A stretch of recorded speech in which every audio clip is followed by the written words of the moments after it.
Welcome to another episode of logisticsales.com. So stick around and let's get started.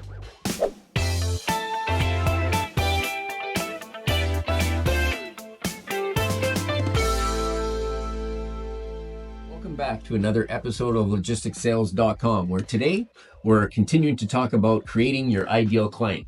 My name is Dean, and with me as always are my co-hosts Damon and Gail. So today we're going to talk about the importance of an ironclad client profile and what the objective is in having a client profile or your end game and what that means to you. What's that mean to you, Damon? Having a client profile means you know exactly who you're going after. It's that, like that quote from Grant Cardone, who's got my money? And you want to know, if I'm selling a product or a service, I need to know who's going to actually pay me for that product or service. And the clearer I get on that goal and objective, the more faster I'm going to actually drive results back to me because I'm clear on where I'm headed. Absolutely. How about you, Gail? I literally just think it takes the guesswork out of it. It's being able to have an idea of who you want to work with and then being able to have a target approach on how you're going to approach them without having all of the extra stuff in the way. It just makes it easier, more streamlined, and ultimately makes your sales strategies much more effective. I think it also helps leverage your strengths and helps you focus on the areas where you feel most comfortable. And by doing that, you really bring your best version of yourself forward. So it's going to help improve your relationships. And again, that's going to help lead to higher satisfaction and, just as important, loyalty with that client. So, and then you talk about an end goal. I think it's really important to note that allowing for your, planning on having that ideal client. We're going to talk later on about the worksheet and going through how you build it. It's going to give you the data you need to make the right decisions to go after the people you need to go after, instead of saving, you the time and the money knocking on the wrong doors or making the wrong phone calls, which are huge. Yeah, I know in our industry, which is long distance trucking, it helps us identify who our target audience is. And when we look at long distance trucking, we say, okay, well, who's our major competitors? So when it comes to that long distance, it's the rail industry. So we look at it and say, okay, there's obviously going to be other trucking companies, but the rail is a big one.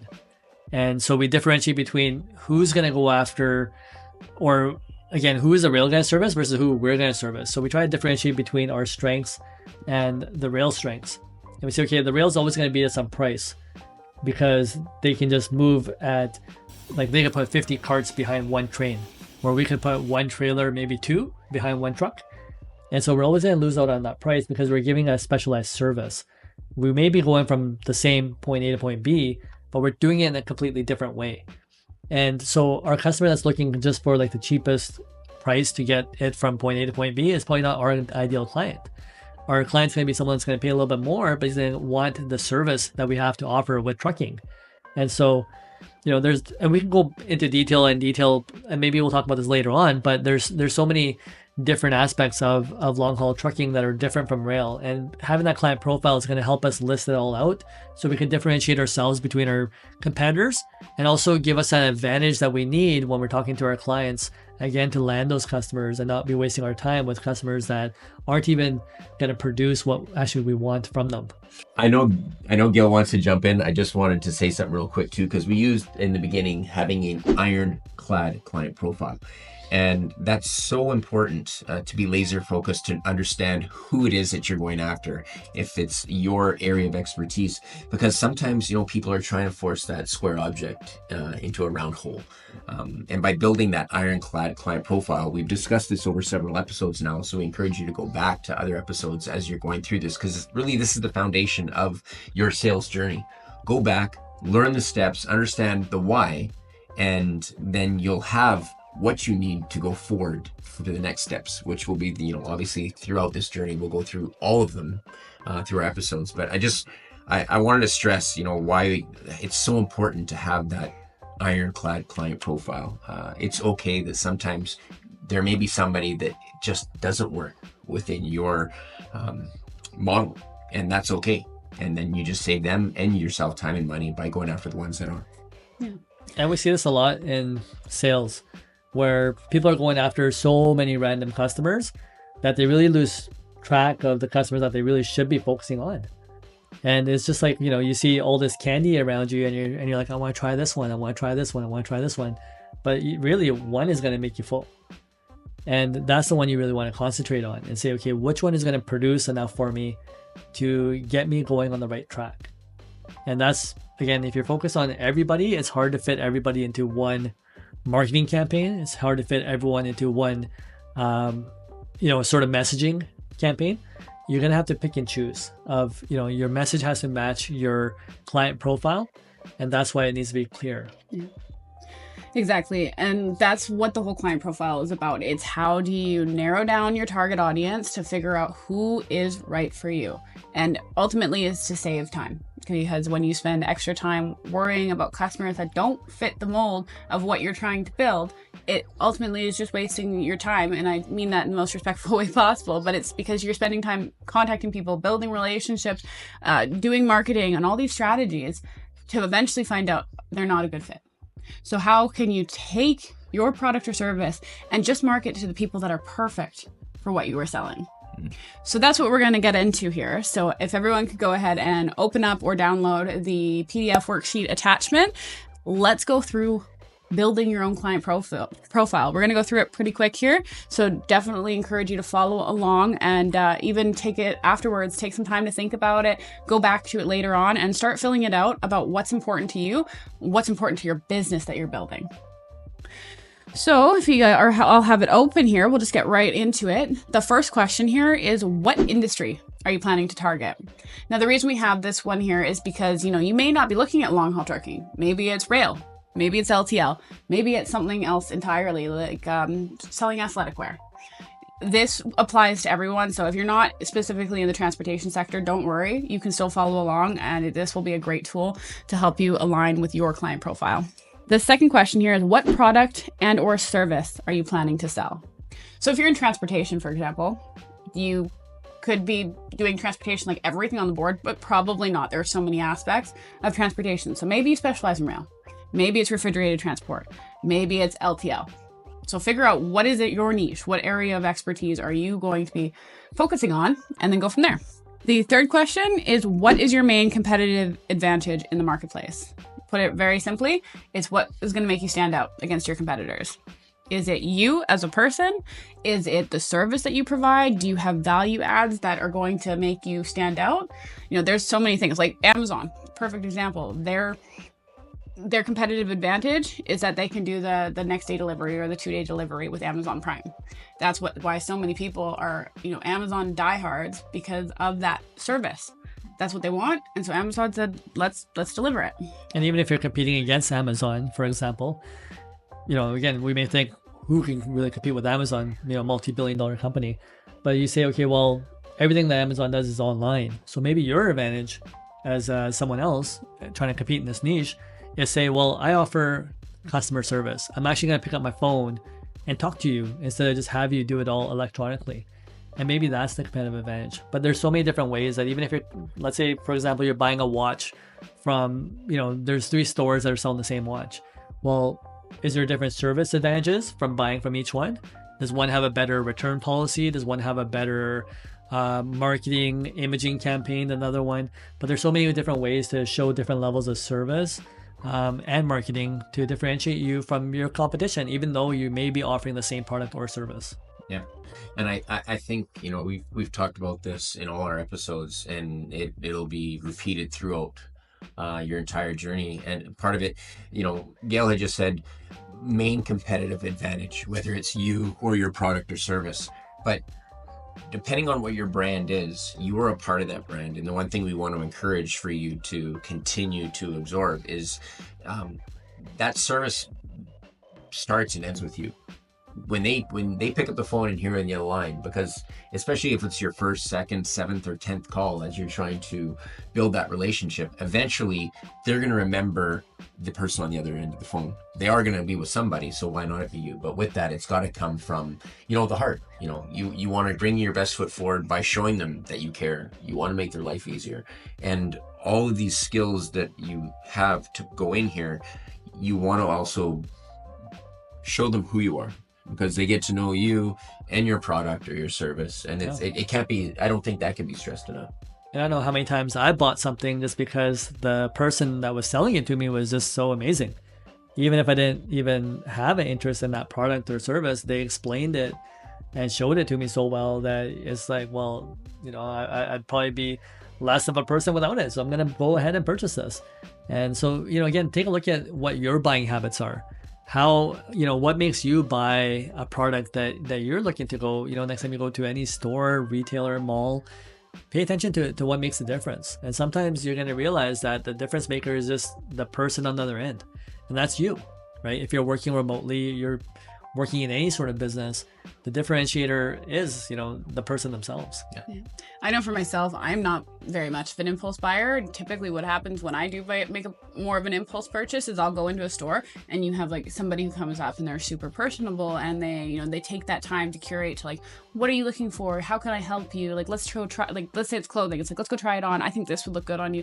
That type of service is always what's going to make me go, oh, I want to buy, because I just, I want to make them happy as much as I'm happy with like the service that's being provided to me. So you really do make that difference. If everything else is the same at the end of the day, you're the deciding factor. All right, as we move along here, the next one here, question number 4 is figuring out what your target industry is. So the question is like, what does your ideal customer specialize in?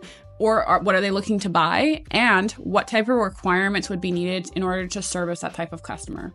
So the example here on the worksheet is dairy products. Okay, so if the field and the industry that you're working in is transportation, refrigerated service, what people are going to need that? So there's dairy products, there's produce, meat products, there's so many out there. You just have to figure out and narrow down who is interested in the type of product you're selling. Then once you figure out what industries, what's the target of your sales, then what do they need in order to service that industry? So if we're talking refrigerated products, obviously refrigeration is really important. You need to refrigerate your refrigerated products, but there's other things as well. What about temperature recording? What about speed of delivery to make sure that there's no problems with the integrity of the product? There are so many different aspects that you can really start to dive into, because these are going to be what you'll use when selling to your customers. They're the differentiator of, this is why you should use us, because we understand all of the pain points that you could experience along the way, but we've got solutions for everyone. And, another example of an industry is, let's say, athletic wear. If you're looking at selling athletic wear, who are you going to sell it to? Probably athletes or people that want to get into fitness, health and fitness. What's important to them? Maybe it's the fabric. Maybe it's the way it makes them look. Maybe it's the color selection. Maybe it matches their team colors, right? But there's so many different aspects that you can break down which industry you want to go target and why they're looking to buy. Exactly. Then as we get into question number 5, it's background and demographics.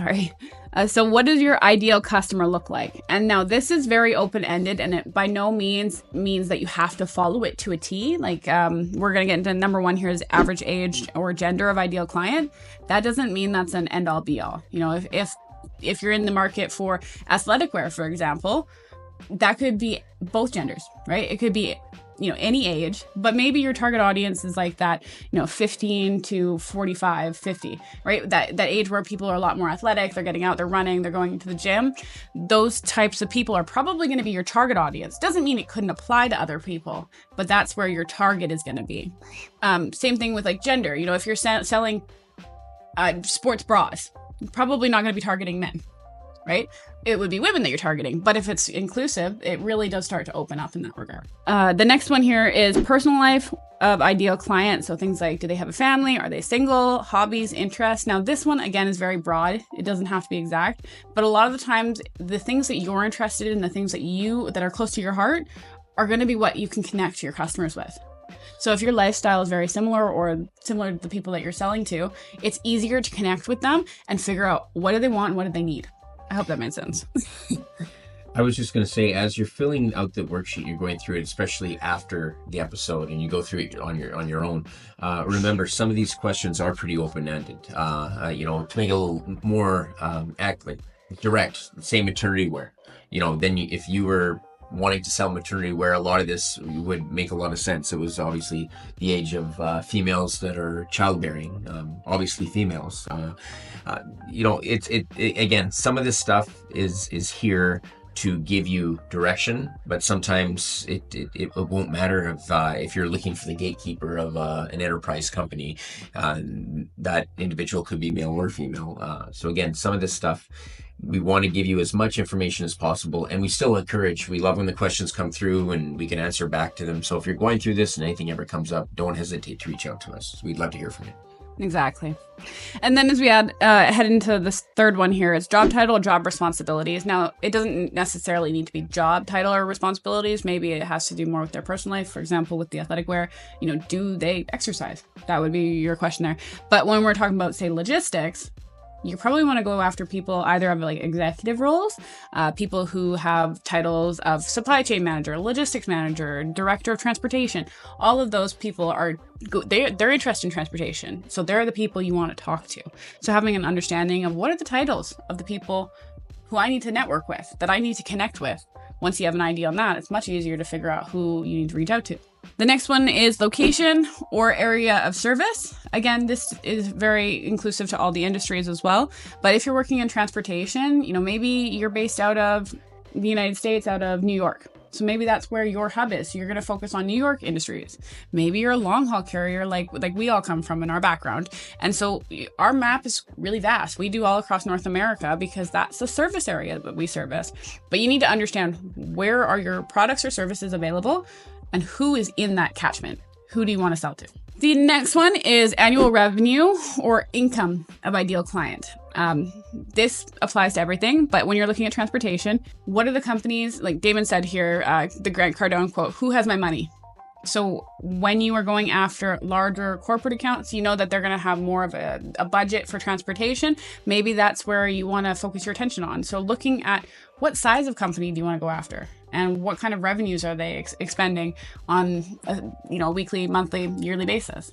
And a lot of this information that you're collecting for your client profile can also be used in a business plan. It can also be used to give to your marketing company if you're a larger company as well. Is a lot of these questions can be used in so many different ways, but all of them provide clarity on what your actual mission is and who you're actually going after. And so again, if you're looking for loans from the bank, if you're looking to help your employer and you're an employee, developing a client profile helps your employees even get that vision that matches yours. It's alignment to have within the people that work in your organization. But there's so many benefits of doing this client profile that it's not only limited to your own sales, but it's what it can do for different aspects of the business that you're in. Yeah, I love you use the word clarity, and it's the clarity is used to help build that funnel. If you have the clarity to understand who that ideal client is, that's going to help guide you towards the companies you do want to target. And it's talking about building that funnel. And the greater it is, and the harder you work, if you build it to 1,000 and you get 100 responses back, and then from there you get 10 opportunities, and one out of that 1,000 becomes a dedicated commitment. Once you've done one, you can do another and another, but this is just the foundation, the start to get you where you need to go, so you have a laser focus idea of the direction you want to hit. Yeah, and I think you're referring to like corporate clients, enterprise account. Yeah. So I know when you hit some of these larger corporations, you're gonna have to maybe do a higher volume and maybe narrow it down to just a few, because again, we're limited for the capacity that we can handle. And something that you want to differentiate in your client profile too is what am I capable of actually doing and handling? And if I realize that my client profile is so wide, I may have to hire some more people to come in and help me if I'm going to hit some of these targets. Yeah, and I'm not. I don't hope I didn't sound discouraging there. I focus more on enterprise accounts in my sales campaign, so that's just kind of the numbers that you have to deal with, and understanding the business that you're in to also understand the timelines you're dealing with. We've talked about that in the past. So with enterprise accounts, normally those partnerships take a lot longer to get started because there's a lot of different steps that you have to go through. The bigger the company, the more touches and people you need to communicate with. So that's just another important tip or bit of information you'll learn along the way as you build your client profile. Yeah. And you know what? It's almost like they were following along here, because the next one is average business size. And this is more for like the business to business interactions with sales. But yes, exactly what Damon and Dean were talking about. If you're going over those after those enterprise accounts, your strategy is going to be a lot different than if you're going after like the mom and pop shippers or the consumers who are looking to buy athletic wear. So you have to figure out, okay, who's my target audience? What size are they? Is it just like a consumer basis, or is it that you're going after these large conglomerates, these big corporations, or maybe these medium-sized guys that aren't being targeted by quite as many people in the same field, right? So you really have to decide, where do I want to start? You can always branch off later on, like after you've got your sales funnel going, but you have to have a starting point. So decide, where do you want to start? And just in case you're following along, in sales is typically B2B, which is business to business, and B2C, which is business to consumer. So don't want to complicate it too much for you, but yeah, I mean, different ways to sell to both. Yeah. And like a good example of that business to business is like transportation. It's normally a company hiring a trucking company. And when you're talking about business to consumer, it would be like the athletic wear. You're selling the athletic wear. The consumer is the person who's going to buy it to actually use it. So that's the difference in very simple terms for you. Number 6 is about deciding factors. And this one's super, super important, because typically buyers will have a couple, 2 to 3 normally, that are really, really important to them. And then there's a few that are not really as important. It's not their priority in their operations, right? So having an idea of what you can offer and what people are wanting to buy is going to be really important. So for example, if you work for a transportation company and you know that you're maybe not the cheapest carrier out there, you know, you prioritize your equipment, your speed, you have team service, so it costs more. So your ideal customer is probably not going to be the person who wants the cheapest, right? But the trade-offs are things like your service, your quality. So go through it and figure out what in the company you're working for or in the business that you're building, what can you offer? And then once you start understanding that, it's really honestly so quick when you're doing your prospecting. You pick up that phone call when you're having those first conversations or emails. You just ask them, what's most important to you? And they'll tell you what's most important to them when switching service providers or buying a new product or trying out new athletic wear. It's really that simple. But also, it helps you ask those qualifying questions too. If you know that you're looking at your ideal client profile says quality and service are superior, and those are the people that you really want in your client profile that are willing to actually pay for the services that you offer, then you want to start off with those type of questions, you know, and say, hey, does quality and service matter to you? And then get into your conversation and then explain what that quality and service looks like to them. Yeah. And don't be afraid to cut people off your list. You know, if you're talking to someone and you realize, oh, they don't actually fit my client profile, it's okay to say they're not the right fit for me. Maybe they will be later on down the line, but at that moment in time, it's better to just go ahead and continue down your list and work on the people that are going to fit with what you're going after, because it's going to be easier to make those sales, especially when you're starting out. Now we're getting into the next section of this worksheet here, which is going to be decision-making process. So how does your ideal customer decide on those purchases? So just go through and check the boxes that would apply. Is it research/competitor considerations? Is it price versus the value of service? Is it outside opinions like testimonials, referrals, or is it value add? So the additional things that you can provide them in order to make that service like absolutely incredible. It's going to be different for everyone, and it depends on what you're able to provide. So go through and figure out, okay, what do I want to go after? What are those deciding factors for people to say, yep, I want to buy your product, or yes, I want to hire you for that service? And I think it helps you also concentrate your focus and say, okay, well, if I concentrate on getting more testimonials, let me start, if my customers are looking for that, let me see how I can get more testimonials from my consumers that are consuming this product. So you spend a little bit, you know where to focus that time and energy into to produce you the most results later on. Exactly. Then we have number 8 here, which is product alignment. So what products or services does your ideal customer see value in? So most of these are tailored to the transportation and logistics industry, but we've left some fields at the bottom. If you're not working in transportation and logistics, you can actually add in fields specific to your industry there, but go through and find out what's important to the customers you want to work with?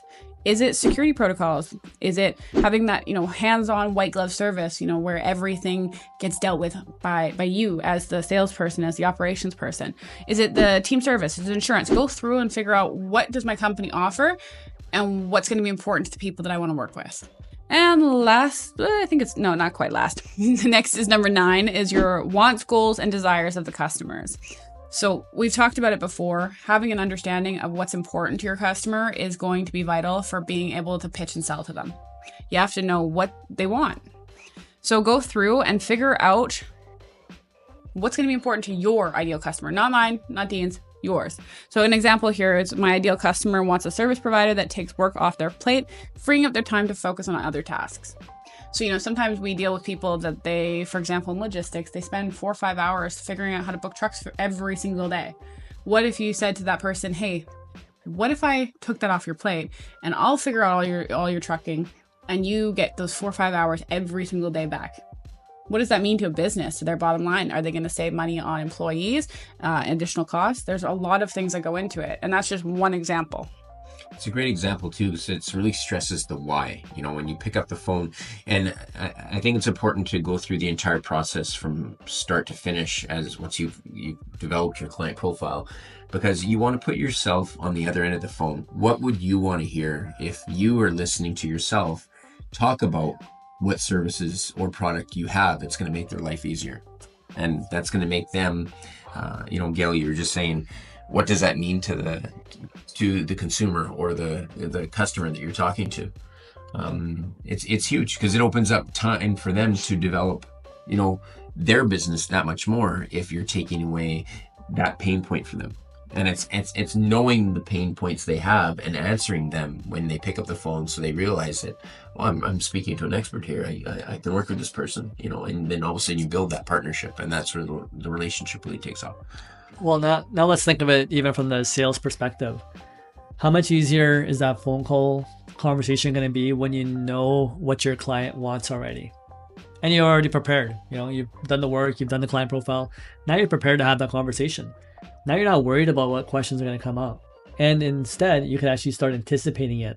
So you see how this research is going to help you become such a great communicator with your client. They're going to be like, wow, I love talking to this guy. He understands what I need, what I want, understands my industry. Like, it's like talking to a friend, and you can make the conversation so casual instead of like being scared to pick up the phone and call somebody. Yeah. When you know what that conversation is going to be like, you're more prone to go ahead with that conversation and say, yeah, you know what, whatever question you have, I'm more than happy to answer it. And if I don't have the answer, I'll get that answer for you. It's just so much more calming to know that you have the answers for whatever's going to come up. It's so perfect, because I've been waiting for a point here in this discussion to bring it up. But all this work is giving you the confidence you need. And if you're watching these episodes and you're either a seasoned professional or just starting out your journey in sales, we've said it before, you've been doing sales your whole life. And, some people watching might say, well, can I do this? Or, why is someone going to buy from me? Or what do I can say? These are the skills that will give you the confidence you need to be able to pick up the phone and make the call and then make the sale. And once you make the first sale, you keep duplicating it. So again, this is just the beginning, and understand that you can do it. Take these skills, go back to the past episodes, and, keep watching, and we're going to get you where you want to go. Exactly. And then that brings us into the next one, which is behaviors and tendencies. So what are the daily habits, the activities that your customers are partaking in every single day or every single week that cause additional stress, that take up their time, things that they would potentially like to get rid of, like what's going to free them up to do other things, or solve a problem. So the example here is the ideal customer spends 3 to 5 hours every day scheduling trucks for the coming week. So we talked about that earlier in our previous example. That's a huge time expense. And, they say time is money, especially for people when they're working. If they're at a job and they're spending 3 to 5 days, or 3 to 5 hours, not days, booking trucks for the coming week, that's 3 to 5 hours that they could be using for other things to propel their business, to improve their operations. So it really does make a difference. If we're talking about athletic wear, do they exercise, right? If their daily activities is that they go to the gym, they do yoga, whatever it is, then you know, okay, that activity, their habits are going to align them with the product that I'm selling. And what we're trying to do is get you to actually visualize the whole process from start to end. What steps are you going to take to make sure that you go above and beyond to service your customers? And the whole visualization process is what makes it real for you. When you can start saying, okay, what's that conversation going to sound like? What objections am I going to hear along the way? How am I going to respond to those objections? How do I understand, every single step of the process that's going to happen with my customer from again, accepting what I'm selling to them as a product or service, and all the way to the delivery of that product and beyond. And you said objection, and there's going to be objections. So you need to be prepared for that. But as long as you're delivering the message that needs to be delivered to the listener, sometimes you may be rejected and they might have other plans, and you never want to see a service failure or a product not work. But if you have a product that's you believe in, or a service that you're confident that you can deliver on, if and when there is an issue, they'll remember you and they'll make that call. Yeah. I think, once you do have that client profile laid out, you're probably thinking, okay, well, sure, I can have a great conversation, but is there anything else I can do with this client profile now? And, I know for myself, I use 6 main strategies in my sales process that, we'll talk about right now too. And I'll kind of list them all off, and we'll go into a little bit of each. But, number 1 is like email campaigns. And email campaigns, again, just gives you that quick information about, how do I service this customer? What information can I give them that relates to them specifically and not to a wider group or audience, but how can I relate to that person really quickly to create that trust and build that relationship quickly? Next one is like social media strategies.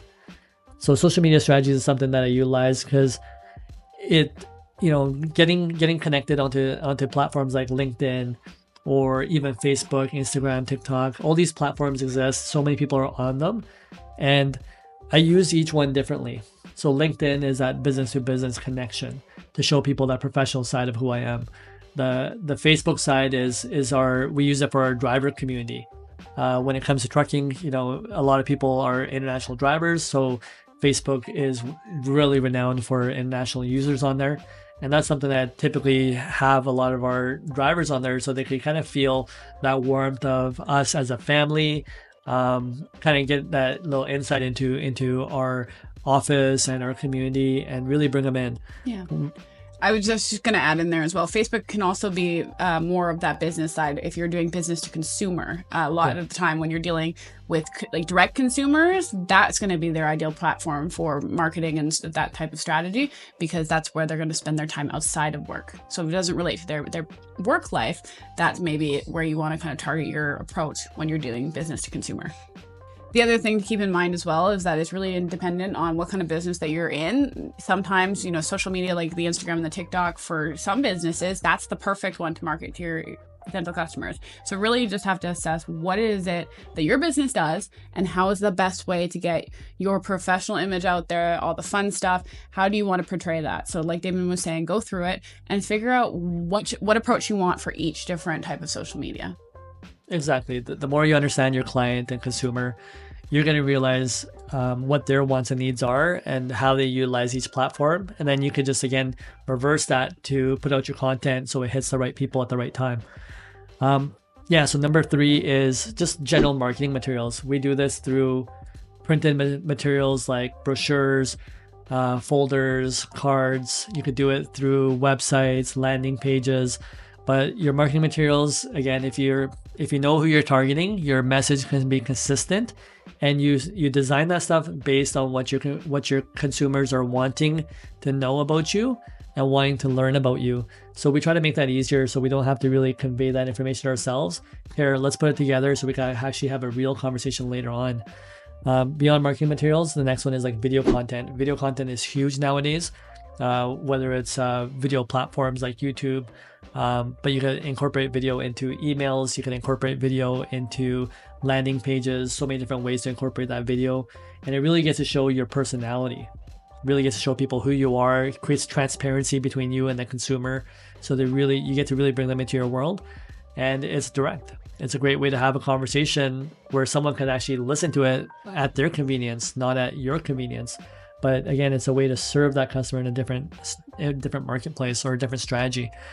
Beyond that, number 5 is door-to-door sales. And door-to-door sales is, whether you want to show up at their place, but we utilize special occasions like Christmas, Valentine's, any occasion to kind of show up, someone's birthday. But yeah, something to do something nice for somebody. And I typically use like my marketing materials to give them information when I'm coming in door to door. I'm not really just showing up there to take something from them, but how can I deliver something to them to show them that I'm actually real and I'm here to serve you. And I do that typically to show like the higher level of service that I'm able to deliver. And even for those people that are maybe working remotely, we also do this by sending a delivery from, let's say, Uber Eats or Skip the Dishes. There's so many ways. You can hire a taxi cab to deliver something to somebody as a way of showing appreciation, or just simply mail them something, right? Mail something to someone's doorstep. But it shows people that we're willing to serve, and it shows people like our confidence as well, that, hey, we're willing to work with you and we're willing to take those extra steps to build that relationship that maybe somebody else isn't willing to do. And I just say that if you are working like remotely or like internationally, with say you're working in one continent, but you're selling in another, you're like, oh, I can't do the door to door. I don't know about you, but when I get an email or a phone call, it's one thing. But when something shows up at my door, I get so excited because everything's online these days. Everything's over the phone. So getting something in person is huge. So even if you can't physically go there, there are so many ways that you can still do the door to door. And the 6th one I use is creating social events, or doing an event where you can bring people together. And the reason I do this too is also to show, one is you can showcase your expertise, and one is you can start linking yourself or your company to different brands and different experiences. And so typically, for example, if you invite people for a lunch and learn, and you do a lunch and learn at a specific restaurant, and just take some time to learn about some of the content that your customers may want to know about, have some background information, get a few people together to have that conversation. And now all of a sudden you're linked to that restaurant chain. So if that restaurant has a good reputation, it can rub off on you. And you can do this with, again, a number of different ways. You could bring in an expert speaker. You could do things like a webinar if you're based remotely. Again, bring somebody that has information that's valuable to somebody else. And all of a sudden, that information, if you're the person that is a connecting piece to put this stuff together, now you're going to be valued as an asset too. So now that Damon has kind of gone over some of the strategies you can use, you'll notice at the bottom of the worksheet, there's actually a little section there where you can actually go in and start brainstorming some solutions. How are you going to market and strategize in order to go after the target audience that you just created through your client profile? So take some time, fill that out, send us any questions if you have them. We'll be happy to answer them. But have a lot of fun with that, and good luck. Right on, Gail. So, in summary, an ironclad client profile is going to enhance your marketing efficiency. It's going to improve your customer relations, your resource management, your product relevance, and give you the strategy you need to move forward with the customers you need to go after. So we hope you enjoyed today's episode. We're looking forward to seeing you next time. Until then, take care.